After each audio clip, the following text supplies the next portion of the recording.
Part 7. Panas menjadi teduh. Sakit?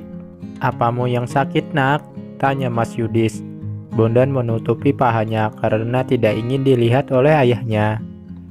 Apa yang kamu lakukan sama Bondan, Tamik? Tanya Mas Yudis. Lihat itu, apa yang dilakukan oleh anakmu, tudingku sama Mas Yudis sambil menunjukkan cucianku yang terlihat terongok dari kejauhan. Memangnya apa yang dilakukan oleh Bondan? Dia hanya anak-anak, Tamik. Anak-anak melulu yang Mas Yudis katakan. Coba lihat, senakal-nakalnya anak kecil pasti jarang yang menjamah cucian ibunya.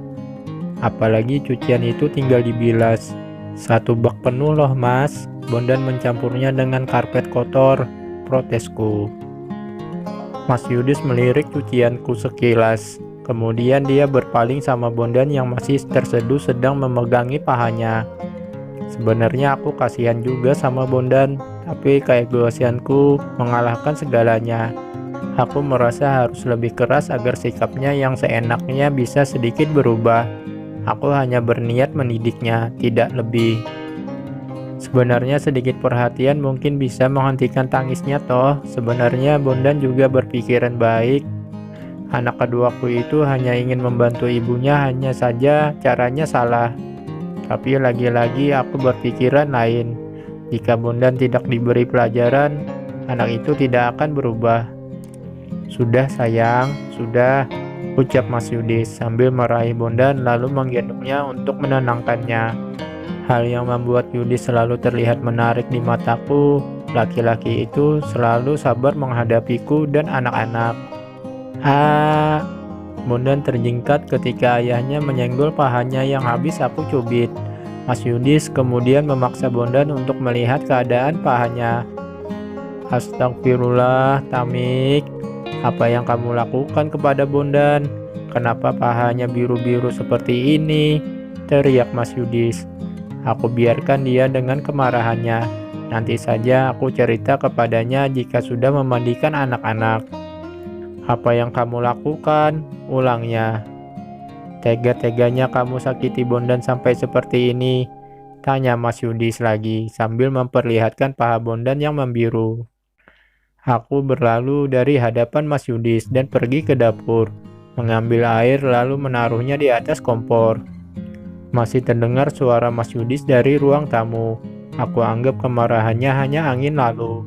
Yang aku butuhkan saat ini hanyalah menjarang air untuk memandikan Irawan dan Arjuna. Buat Bondan juga karena pahanya memar-memar dan membiru akibat kerasnya cubitanku tadi.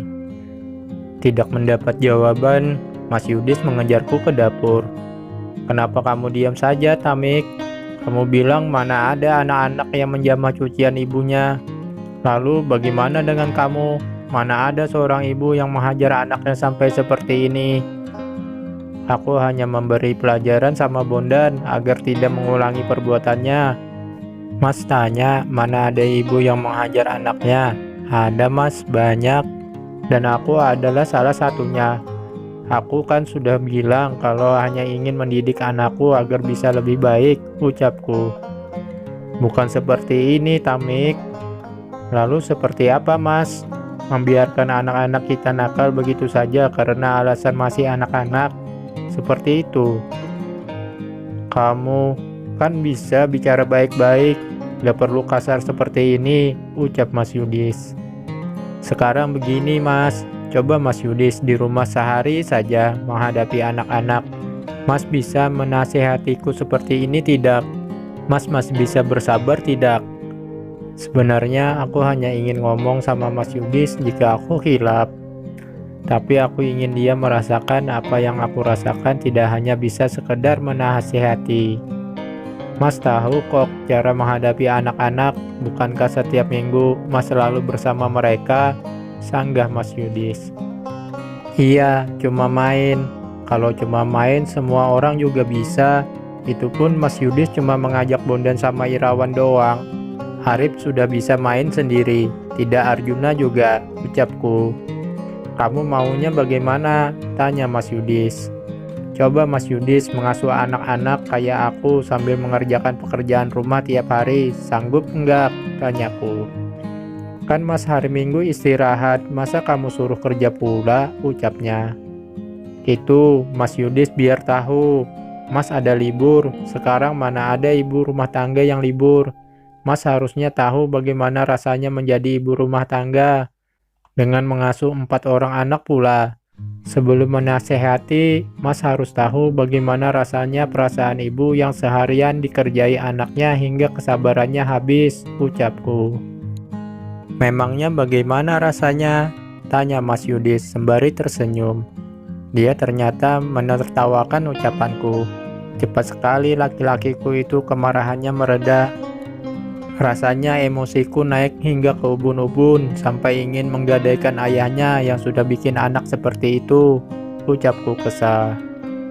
Gadaikan saja, memangnya ada tempat penggadaian orang.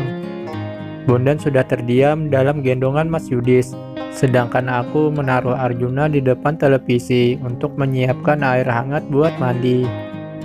Sudah tak kuperdulikan lagi ucapan Mas Yudis.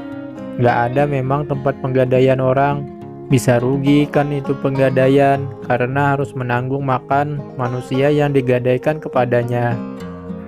Setelah menaruh Irawan dengan posisi nyaman, aku segera ke dapur, menuangkan air panas ke ember dan mencampurnya dengan air dingin agar hangat. Lagi-lagi aku menatap cucian pakaian yang terongok di pojokan dan mendengus dengan kesal. Rasanya tiba-tiba kepalaku menjadi pusing. Besok bisakah aku kerja double? Irawan, mandi dulu nak, titahku kepada anak ketigaku. Aku memilih memandikan Irawan lebih dulu daripada Arjuna karena lebih cepat. Irawan mendekat, aku segera melucuti pakaiannya untuk memandikannya. Sedangkan Mas Yudis menaruh Bondan di dekat Arjuna yang berkicau di depan televisi, agar bisa menjaga anak bungsunya sekaligus sebelum aku memandikannya. Selesai memandikan Irawan dan memakaikannya pakaian, aku segera memandikan Arjuna. Memandikan Arjuna memerlukan perlakuan khusus. Simbok mengajariku agar memijit-mijit punggung tubuh Arjuna dengan ringan, dengan posisi tengkurap di atas pangkuanku sebelum memandikannya.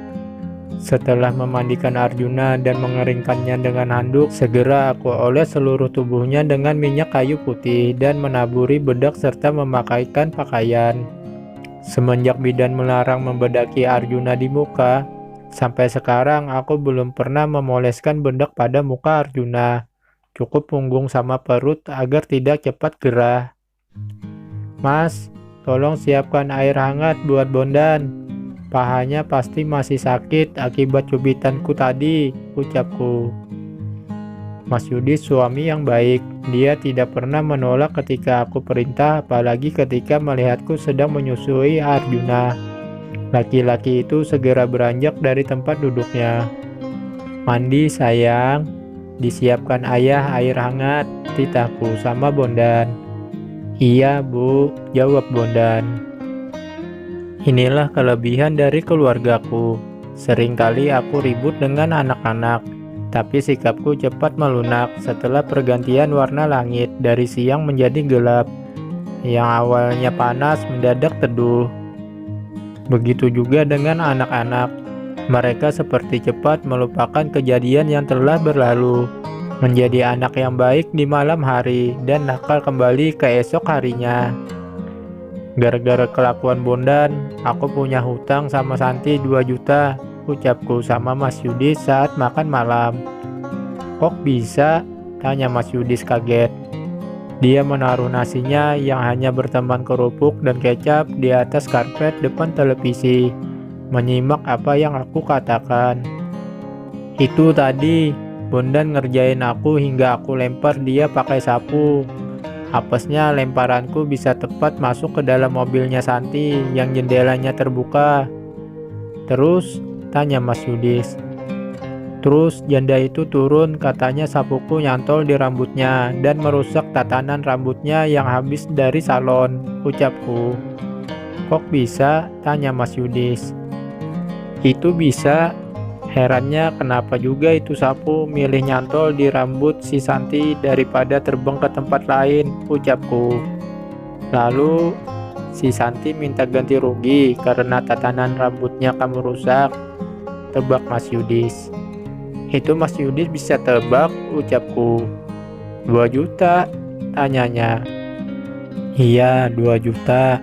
Dia tadi malah mau ambil Irawan sebagai barang jaminan, ucapku. Sembarangan saja mau ambil anak orang, ucap Mas Yudis. Makanya hari ini aku emosi, Mas. Mana kita tidak punya uang segitu, ucapku. 2 juta itu mahal. Rambutnya masih utuh kan? Kenapa nggak kamu tawar? Tanya Mas Yudis. Nggak kepikiran ke situ, Mas, jawabku. Ya sudah, 3 hari lagi Mas gajian, ucap Mas Yudis. Janda itu tidak akan tahan menunggu 3 hari, Mas. Apalagi sepertinya dia mengincar Irawan, ucapku. Lalu bagaimana? Apa kamu punya ide? Tanya Mas Yudis. Bersambung.